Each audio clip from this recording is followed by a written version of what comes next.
আসসালামু আলাইকুম ভিউয়ার্স, আপনারা সবাই কেমন আছেন? আলহামদুলিল্লাহ, আমি আল্লাহর অশেষ রহমতে ভালো আছি। তো আজকে আপনাদের সাথে আমি দেখাবো, আমি আজকে কিছু মশলা ব্লেন্ডার করব। তো এই ব্লেন্ডারটা একটা হাতি বলা যায়, যার কারণে সহজে আমি নামাই না।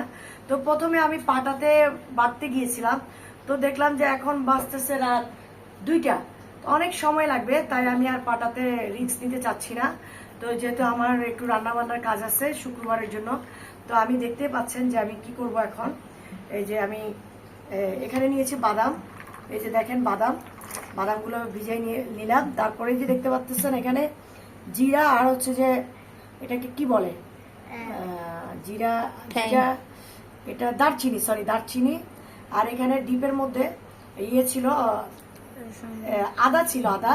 তো আদাগুলো আমি ব্যস্ততার কারণে ব্লেন্ডার করতে পারি নাই, তো আজকে করব ব্লেন্ডার। তো দেখতে পাচ্ছেন, তো আমি নিয়ে নিলাম। এখানে দেখেন, এখানে আমি প্রথমে বাদামগুলো নিয়েছি। তো এই হাতিটাকে আমার বার করতে মন চায় না, মানে সাজে রাখতে মন চায়, কেননা আমার পুরান ব্লেন্ডারটা একটু ডিস্টার্ব দিচ্ছে। হয় হয় না যে তা না, আমার পুরান ব্লেন্ডারটা ডিস্টার্ব দিচ্ছে, হয়, কিন্তু এটা রিস্ক নিচ্ছি না, যেহেতু নতুনটা আছে এটা তো ব্যবহার করতে হবে।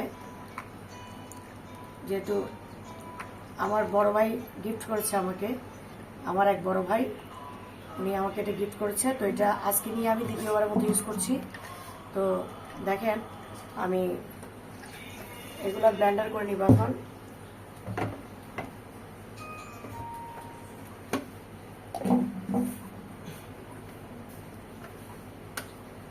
লাইন দিয়ে নিচ্ছি।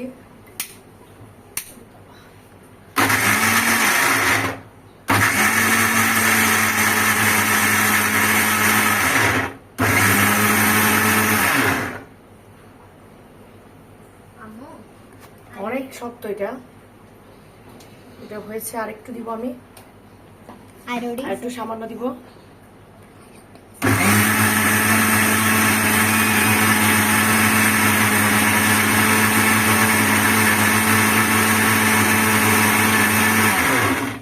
হয়ে গেছে। এটা কিন্তু অনেক একটা মজবুত একটা ব্লেন্ডার, দেখতে পাচ্ছেন মাশাআল্লাহ, খুব সুন্দর করে মেকিং হয়ে গেছে। এটা কিন্তু খুব মজবুত একটা ব্লেন্ডার আমি নিয়েছি। যাই হোক, এটা মেবি বাজাজ, এটা নিয়েছি অনেক আগে, কিন্তু এর আগে একবার ইউজ করেছি। তাহলে এই যে দেখতে পাচ্ছেন আমার কিন্তু অলরেডি বাদামগুলো ব্লেন্ড করা হয়ে গেছে, দেখলেন খুব সুন্দরভাবে। এখন আমি এইখানে আবার দিয়ে দিচ্ছি আদাগুলো কিন্তু বরফ আছে এখনো। তো যাই হোক, বরফ দিয়ে আমি করে নিব, যেহেতু রাত 2টা বাজে। এত কতক্ষণে বা বরফ গলবে, কতক্ষণে এটা ক্লিয়ার করবো আমি বুঝতেছি না, যেহেতু আমার পরশুদিন একটু রান্নার ব্যাপার স্যাপার আছে, তাই এত রিস্ক না নিয়ে অগ্রিম একটু করে ফেলতেছি।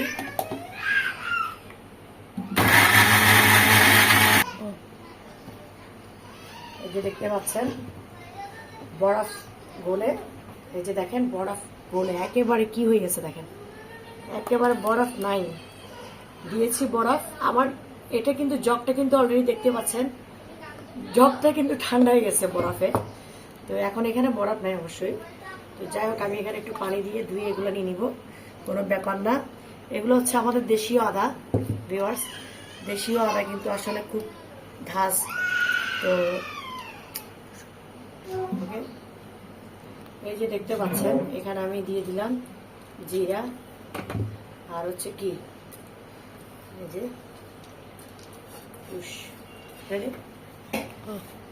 এই যে দেখেন দিয়ে ফেললাম।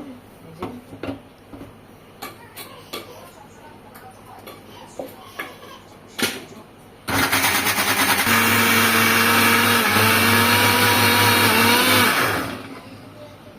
তো ভিউয়ার্স, এই যে দেখুন আমার জিরা হয়ে গেল। এই যে দেখতে পাচ্ছেন অনেকগুলা জিরা, অনেকগুলো হয়েছে।